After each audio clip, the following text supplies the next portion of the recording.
तर आजपासून आपण बघणार आहोत how to make questions Marathi into English. Okay, तर मराठी इंटू इंग्लिश क्वेश्चन कसे ट्रान्सलेट करायचे हे आजपासून आपण बघणार आहोत.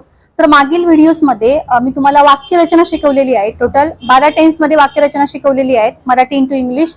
आणि त्यामुळे अगोदरचे जे व्हिडिओज आहेत ते सर्व व्हिडिओज तुम्ही बघा, किंवा या व्हिडिओच्या डिस्क्रिप्शन बॉक्समध्ये मी तुम्हाला त्या प्लेलिस्टची लिंक पाठवत आहे. म्हणजे त्या ठिकाणी तुम्ही या डिस्क्रिप्शन बॉक्सच्या खाली, या व्हिडिओच्या डिस्क्रिप्शन बॉक्सच्या खाली त्या सर्व व्हिडिओची प्लेलिस्ट चेक करा.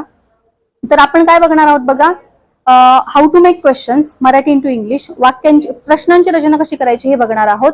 तर मागील व्हिडिओजमध्ये मी तुम्हाला पुन्हा एकदा सांगते, मागील सर्व व्हिडिओजमध्ये आपण काय बघितलं, how to make sentence Marathi into English. तर ते व्हिडिओज आहेत ते सर्व तुम्ही बघा, तरच तुम्हाला काय करणार आहेत हे क्वेश्चन त्याच्यानंतर समजणार आहे. ओके, तर बघा मराठी इंटू इंग्लिश आपण क्वेश्चन काय करणार आहोत, ट्रान्सलेट करणार आहोत. तर आता महत्वाची गोष्ट, ज्यावेळी आपण प्रश्न ट्रान्सलेट करतो मराठी इंटू इंग्लिश, तर त्यावेळी त्याचे किती टाइप्स आहेत बघा, 2 टाइप्स आहेत. एक म्हणजे कोणता आहे, व्हर्बल.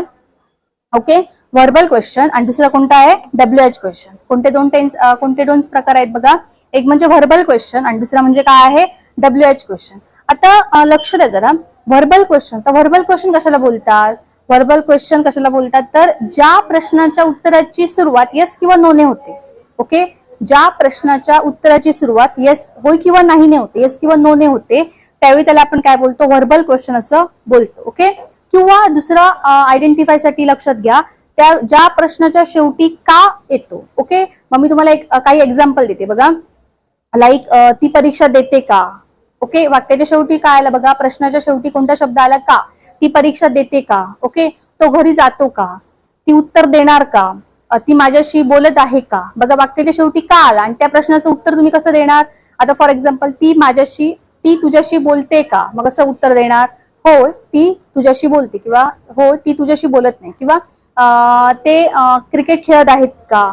बघा, वाक्याच्या प्रश्नाच्या शेवटी का आलेला आहे, ते क्रिकेट खेळत आहेत का. ओके, आणि त्याचं उत्तर कसं देणार तुम्ही, होय ते क्रिकेट खेळत आहेत. म्हणजे होय आला, किंवा आपण नाहीने पण उत्तर देऊ शकतो, नाही ते क्रिकेट खेळत नाही. मग त्या प्रश्नाच्या उत्तराची सुरुवात येस किंवा नो ने, होय किंवा नाही ने होते, किंवा आपण आय डोंट नो, म्हणजे मला माहित नाही असं पण देऊ शकतो. म्हणजे काय, व्हर्बल क्वेश्चन कसे ओळखायचे, तर त्या प्रश्नाच्या शेवटी, कोणत्याही प्रश्नाच्या शेवटी काय येतो, काचा वापर केला जातो. काय या ठिकाणी बघा, मी तुम्हाला दिलेला आहे, कशाचा वापर केला जातो, काचा वापर केला जातो. ओके, तिने परीक्षा दिलेली होती का. ओके, मग दिलेली होती का, बघा का शेवटी आला. ओके, सगळ्या टेन्स मध्ये आपण बघणार आहोत, 1 to 12 टेन्स आहेत, त्या सगळ्या टेन्स मध्ये बघणार आहोत. तिने परीक्षा दिलेली होती का, बघा शेवटी का आला आणि त्याचं उत्तर कसं आलं बघा. आपण उत्तर काय देतो, हो तिने परीक्षा दिलेली होती, किंवा नाही तिने परीक्षा नाही दिलेली होती. ओके, हो त्याचं उत्तर स्टार्टिंग कशी होती, येस किंवा नो ने होते, किंवा शेवटी काय येतो. ओके, तर तुम्हाला व्हर्बल क्वेश्चन मी दाखवणार आहे, प्रत्येक टेन्स मध्ये व्हर्बल क्वेश्चन, WH क्वेश्चन दाखवणार आहेत.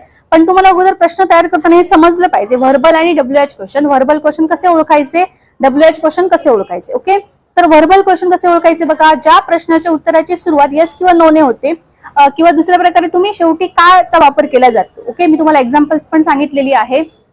ती घरी येणार का, तो पुस्तक वाचत आहे का, ते बोललेले होते का. ओके, मग शेवटी का लक्षात ठेवा आणि त्याचं उत्तर येस किंवा नो ने, होय किंवा नाही येणे येतं, किंवा आपण आय डोंट नो, मला माहित नाही असं पण बोलतो. ओके, त्यानंतर पुढे बघा WH क्वेश्चन. आता WH क्वेश्चन म्हणजे काय, त्याच्यामध्ये WH फॅमिली येते, वेअर, विच, हू, हाव, कोठे, कसा, कधी, कोण. ओके, हे मी तुम्हाला WH फॅमिली लिहून दिलेली आहे, तुमच्या नोटबुक मध्ये लिहून घ्या, जेणेकरून ज्यावेळी तुम्ही क्वेश्चन सॉल्व्ह करणार आहात त्यावेळी तुम्हाला हे माहित पाहिजे. ओके, मग बघा, वेअर म्हणजे कोठे, व्हॉट म्हणजे काय, त्यानंतर व्हेन म्हणजे कधी, त्यानंतर हू म्हणजे कोण. ओके, त्यानंतर हाव म्हणजे कसा, त्यानंतर हुस म्हणजे कोणाचा, त्यानंतर हुम म्हणजे कोणाला, त्यानंतर हाव मेनी म्हणजे किती, आणि विच म्हणजे कोणता.